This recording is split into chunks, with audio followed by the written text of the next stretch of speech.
It's time for our yearly check-in with Power League, the definitive baseball series for the PC Engine. Definitive because no one else was making a yearly baseball series for the PC Engine. Every time I run into one of these, I'm tempted to use footage from the previous version, just to see if anybody notices. But no, everything you see in this video is from Power League 4. From the main menu, you wouldn't notice any difference between it and Power League 3. The menus are exactly the same. Open mode for if you want to play a single game, pennant mode if you want to do a whole season, all-star for teams made up of the best players, watch if you just want to see the computer play, and a home run derby.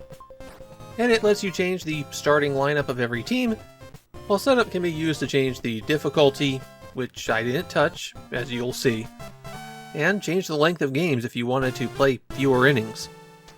In a game, everything plays identically. It all still follows the model set up by Namco in their Family Stadium series. If you're pitching, hit button 1 to throw, and the D-pad lets you select the type of pitch as well as have some control over its path while it's in the air. If you're batting, button 1 to swing. If you're running the bases, push in a direction for a base and hit button 2 to advance, or hit button 1 if you want to retreat. And you throw to a base when you're defending by pushing in that direction, hitting button 1, or run over to that base by pushing there and hitting button 2. All of which I have done literally 70 times before on this channel.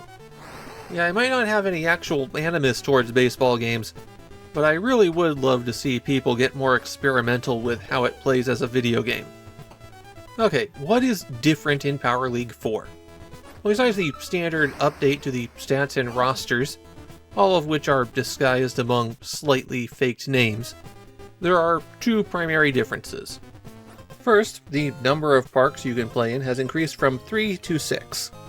And just like the teams and players, they're all real parks with slightly disguised names. They also added a nighttime version of every park, which means that Power League 4 is the first baseball game released in Japan to feature night games.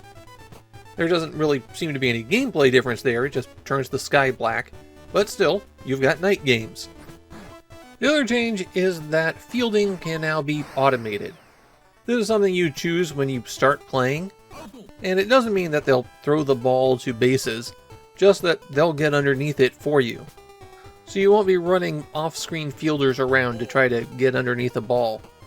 Even if you have it set to automatic fielding, you can seize control of them at any point, just by pushing a direction on the D-pad. An extension of this is that you can also have the computer handle the base running for you. The first time that this was implemented in a baseball game. So if you really want to, you can basically reduce the game down to pitching and batting. A minor change in Power League 4 is that you are no longer kept in suspense as a ball goes high on whether or not it'll be a home run.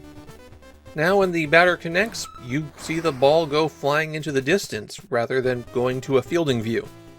I tried to see if I could find any Japanese players who had specific memories of playing Power League 4, and really they don't. And I get it, because really, this is just another Power League game. It doesn't do anything wrong, it plays just fine, but if you aren't a Japanese kid living in 1991 who was buying the yearly updates to your favorite sports game, then there's no reason you'd give Power League 4 a glance. I mean, if you really want a baseball game for your PC Engine, and you don't have one, and you're flipping through a bin of loose hue cards at your local Hard Off, then sure, pick it up for 100 yen. But if you've got Power League 3, or Power League 5, or Power League 93, then you really don't need Power League 4. That's just the nature of sports games. As time goes on, the yearly roster updates matter a whole lot less.